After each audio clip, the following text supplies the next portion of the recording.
হিরোশিমার চেয়ে 6 গুণ শক্তিশালী বোমা গাজায় ফেলেছে ইসরায়েল, জানালেন জাতিসংঘ দূত। 12 ত্রাণ কর্মী সহ নিহত আরো 118। ইরান ইসরায়েল সংঘাতের পর ধীরে ধীরে সামনে আসছে তেল আবিবের ক্ষতচিহ্ন। ইরানের আকাশ সীমা পুনরায় চালু করার সিদ্ধান্ত। এবং মার্কিন কংগ্রেসে ট্রাম্পের আলোচিত বিগ বিউটিফুল বিল পাস, সিনেটে মাত্র 1 ভোটের ব্যবধানে অনুমোদিত হয় এটি। বিশ্বজুড়ে ঘটে যাওয়া দিনের গুরুত্বপূর্ণ ঘটনাবলী নিয়ে আরটিভির নিয়মিত আয়োজন সারাদিনের বিশ্বে আপনাদের সবাইকে আমন্ত্রণ জানাচ্ছি আমি হাবিবা আফরোজ। গেল 48 ঘন্টায় ইসরায়েলি বাহিনীর লাগাতার হামলায় গাজা উপত্যকায় 300 জনেরও বেশি ফিলিস্তিনি নিহত হয়েছে। গাজাবাসী নরক যন্ত্রণা ভোগ করছে এমন অভিমত ব্যক্ত করেছেন মার্কিন প্রেসিডেন্ট ডোনাল্ড ট্রাম্প। এদিকে গাজায় নতুন যুদ্ধবিরতি প্রস্তাবে মার্কিন প্রশাসনের নিশ্চয়তা চাইছে হামাস। অন্যদিকে জাতিসংঘের ফিলিস্তিনি বিষয়ক বিশেষ দূত জানায়, গাজায় ইসরায়েলের ধ্বংসযজ্ঞ তা দ্বিতীয় বিশ্বযুদ্ধের হিরোশিমার চেয়েও বহু গুণ বেশি ভয়ঙ্কর। বিস্তারিত রাকিব হাসানের রিপোর্টে। নিরস্ত্র গাজাবাসীদের ওপর হামলার তীব্রতা আবারও বাড়িয়েছে ইসরায়েল। লাগাতার হামলায় গেল 48 ঘন্টায় শত শত ফিলিস্তিনি হতাহত ঘটনা ঘটেছে গাজায়। গাজাবাসী বলছে ড্রোন হামলা, কিন্তু শব্দের তীব্রতা এতটাই বেশি যা কিনা কানের পর্দা ফেটে যাওয়ার মতো উপক্রম। এছাড়া মিসাইলগুলোর আঘাতে আগুন ধরে যায় চারপাশ। কেউ সাহায্য করতে পারেনি, মানুষ আগুনে পুড়ে মারা গেছে বলে জানায় তারা। গাজার মানুষ নরক যন্ত্রণা ভোগ করছে বলে মন্তব্য করেছেন মার্কিন প্রেসিডেন্ট ডোনাল্ড ট্রাম্প। তাদের নিরাপদ থাকাটাই তার কাছে মুখ্য বলেও উল্লেখ করেন তিনি। তুরস্ক ভিত্তিক সংবাদ মাধ্যম আনাদোলু এজেন্সি এ খবর জানিয়েছে। এদিকে গাজায় যুদ্ধবিরতিতে মার্কিন নিশ্চয়তা চাইছে হামাস। ইসরায়েল এবং হামাসের মধ্যে যুদ্ধ শুরু হওয়ার প্রায় 21 মাস পর যুদ্ধবিরতি এবং বন্দি চুক্তিতে পৌঁছানোর সম্ভাবনা তৈরি হয়েছে বলে জানায় ইসরায়েলি কর্মকর্তারা। অন্যদিকে গাজায় 85,000 টন বিস্ফোরক ফেলেছে, যার ধ্বংস ক্ষমতা হিরোশিমায় ফেলা পারমাণবিক বোমার চেয়ে 6 গুণ বেশি। বৃহস্পতিবার জাতিসংঘ মানবাধিকার কাউন্সিলে ফিলিস্তিন পরিস্থিতি নিয়ে উপস্থাপিত সর্বশেষ প্রতিবেদনে এমনটাই জানান জাতিসংঘের ফিলিস্তিনি বিষয়ক বিশেষ দূত Francesca Albanese. Rakib Hasan, RTV. Iran ইসরায়েলের সংঘাতের পর ধীরে ধীরে সামনে আসতে শুরু করেছে তেল আবিবের ক্ষতচিহ্ন। দেশটির সরকার থেকে শুরু করে মিডিয়া সবাই ক্ষয়ক্ষতির তথ্য লুকাতে চাইলেও ইরান সহ আন্তর্জাতিক গণমাধ্যমগুলোতে প্রকাশ পাচ্ছে ধ্বংসযজ্ঞের চিহ্ন। সংঘাতকালীন ইসরায়েলের সামরিক সংশ্লিষ্ট গবেষণাগার ভাইসম্যান ইনস্টিটিউট অব সায়েন্সে চালানো ইরানের প্রতিশোধমূলক ক্ষেপণাস্ত্র হামলার ক্ষয়ক্ষতির তথ্য প্রকাশ করেছে ইরানের সরকারি টেলিভিশন চ্যানেল প্রেস টিভি। বিস্তারিত থাকছে অর্ণব প্রসাদের রিপোর্টে। ইরান ইসরায়েল সংঘাতের পর ক্রমেই ফুটে উঠছে তেল আবিবের ক্ষতচিহ্ন। দেশটিতে ইরানের প্রতিশোধমূলক ক্ষেপণাস্ত্র হামলায় রাজধানী তেল আবিবের দক্ষিণে রিহোবেত শহরে অবস্থিত সামরিক সংশ্লিষ্ট গবেষণাগার ভাইসম্যান ইনস্টিটিউট অব সায়েন্স পুরোপুরি ধ্বংস হয়ে গেছে। ইরানের সরকারি টেলিভিশন চ্যানেল প্রেস টিভির এক প্রতিবেদনে এর সত্যতা তুলে ধরা হয়েছে। প্রতিবেদনে বলা হয়, সামরিক শিল্প কমপ্লেক্সের সঙ্গে নিবিড়ভাবে যুক্ত ইসরায়েলি শাসন ব্যবস্থার বৈজ্ঞানিক ও সামরিক গবেষণার মূল ভিত্তি হিসাবে গড়ে ওঠা এই প্রতিষ্ঠানটি এখন কার্যত অচল ও বিধ্বস্ত।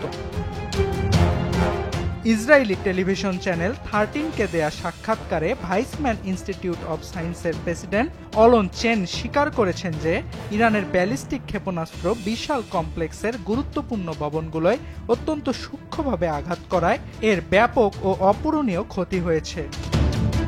ব্যাপক ধ্বংসযজ্ঞ হয়েছে এবং আমাদের প্রাথমিক মূল্যায়ন $300 মিলিয়ন থেকে $250 বিলিয়ন পর্যন্ত ক্ষতির ইঙ্গিত দেয়।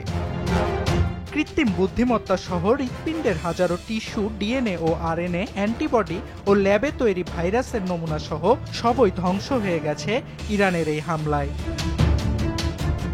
ইসরায়েলের ভাইসম্যান ইনস্টিটিউট অব সায়েন্সকে বেসামরিক বৈজ্ঞানিক প্রতিষ্ঠান হিসেবে তুলে ধরা হয় এবং এখানকার অনেক গবেষণা প্রতিবেদন একাডেমিক জার্নালে প্রকাশিত হয়।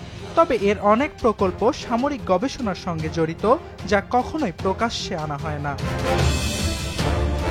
ইসরায়েলি ও পশ্চিমা মিডিয়া অবশ্য এই ইনস্টিটিউটের মৌলিক ও প্রায়োগিক বিজ্ঞানের অর্জনগুলোকে তুলে ধরে সামরিক সংশ্লিষ্টতাকে হালকা করে দেখায়।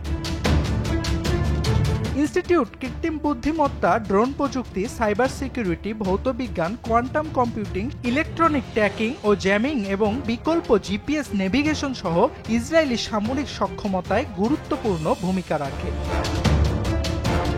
একটি কথা প্রচলিত আছে যে ইনস্টিটিউটের গ্র্যাজুয়েটরা প্রায়শই অভিজাত সামরিক শাখা ইউনিটি 8200 ও তালপিরিয়ড প্রোগ্রামে যোগ দেন। তারা ইসরায়েলের শীর্ষ সিগন্যাল ও সাইবার যুদ্ধ বিভাগ এবং বৈজ্ঞানিক ও সামরিক বিশেষজ্ঞদের প্রশিক্ষণ দেয়। তবে এত গৌরবোজ্জ্বল অধ্যায় থাকতেও কিভাবে ইরানের হামলায় কুপকাত হলো ইসরায়েলের এই প্রতিষ্ঠান, তাই নিয়েই চলছে হাজারো বিশ্লেষণ। অর্ণব প্রসাদ, RTV। ইসরায়েলের সঙ্গে সংঘাতের পর ইরানে আকাশ সীমা পুনরায় চালু করার সিদ্ধান্ত নিয়েছে দেশটির সরকার। বৃহস্পতিবার রাজধানী তেহরান সহ দেশটির বিভিন্ন অঞ্চলের আকাশসীমা ও বিমানবন্দর চালুর নির্দেশ দেওয়া হয়েছে। ইরানের রাষ্ট্রীয় সংবাদ সংস্থা IRN এর বরাতে তথ্যটি নিশ্চিত করেছে একাধিক আন্তর্জাতিক গণমাধ্যম। পুনরায় চালু করা বিমানবন্দরগুলোতে দেশটির স্থানীয় সময় সকাল 5টা থেকে সন্ধ্যা 6টা পর্যন্ত অভ্যন্তরীণ ও আন্তর্জাতিক ফ্লাইটগুলো চলাচল করবে। তবে দেশটির ইস্পাহান ও তাবরিজ বিমানবন্দর এখনো বন্ধ রাখার সিদ্ধান্ত দিয়েছে খামেনি প্রশাসন। অবশেষে তীব্র বিতর্কের মুখেও যুক্তরাষ্ট্রের আইনসভার নিম্নকক্ষ হাউস অব রিপ্রেজেন্টেটিভে পাশ হয়েছে ডোনাল্ড ট্রাম্পের কর ও ব্যয় সংক্রান্ত ওয়ান বিগ বিউটিফুল বিলটি। এই পাশের মাধ্যমে নিজের নির্বাচনী প্রতিশ্রুতি পূরণে ট্রাম্প আরও এক ধাপ এগিয়ে গেলেন বলে মত আমেরিকান বিশ্লেষকদের। এদিকে সবকিছু ঠিক থাকলে শুক্রবারই বিলটিকে আইনি রূপান্তরের ঘোষণা দিয়েছেন মার্কিন প্রেসিডেন্ট ডোনাল্ড ট্রাম্প। বিস্তারিত থাকছে অর্ণব প্রসাদের আরও একটি রিপোর্টে। বহুল আলোচিত ওয়ান বিগ বিউটিফুল বিলটি কার্যকরে আর কোনো বাধা থাকলো না ট্রাম্প প্রশাসনের। বৃহস্পতিবার মার্কিন আইনসভার নিম্নকক্ষ হাউস অব রিপ্রেজেন্টেটিভসে পাশ হয় বিলটি।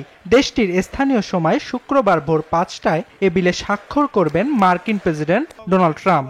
এরপরই আইনে পরিণত হবে এটি।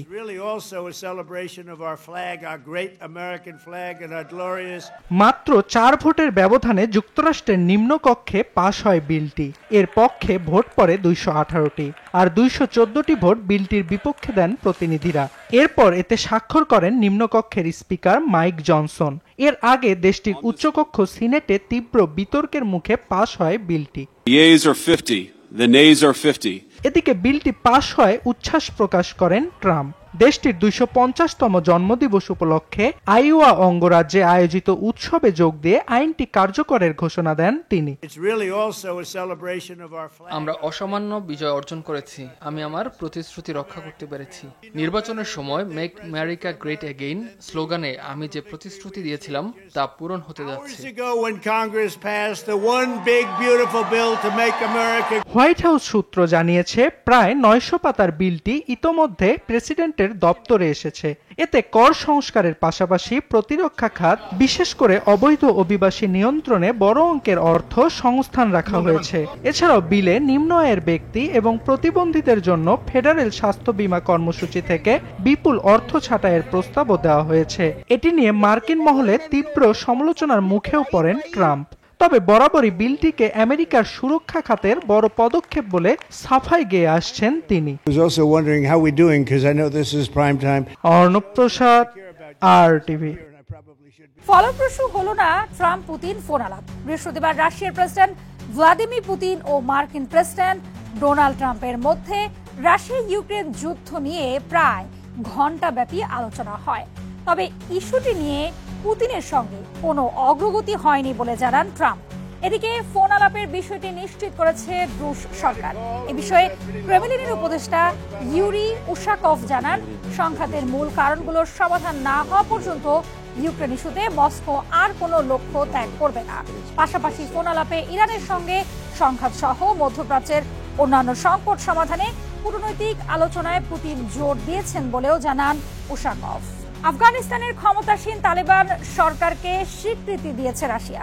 তালেবান কর্তৃপক্ষের সাথে বন্ধুত্বপূর্ণ সম্পর্ক গড়ে তোলার চলমান প্রচেষ্টার অংশ হিসেবেই আফগানিস্তানের নতুন রাষ্ট্রদূতের পরিচয় গ্রহণ করেছে মস্কো। এক প্রতিবেদনে এই তথ্য জানায় আল জাজিরা। এই পদক্ষেপের মধ্য দিয়ে রাশিয়া বিশ্বের প্রথম দেশ হিসেবে আফগানিস্তানের তালেবান সরকারকে স্বীকৃতি দিল। অবশ্য তালেবান সরকারকে এখনো আন্তর্জাতিকভাবে স্বীকৃতি দেয়নি জাতিসংঘ সহ বিশ্বের বড় কোনো সংস্থা। আর এরই সাথে শেষ করছি সারাদিনের বিশ্ব। আর টিভির সাথে সংযুক্ত থাকুন, মতামত জানান আর টিভির সামাজিক যোগাযোগ মাধ্যমগুলোতে।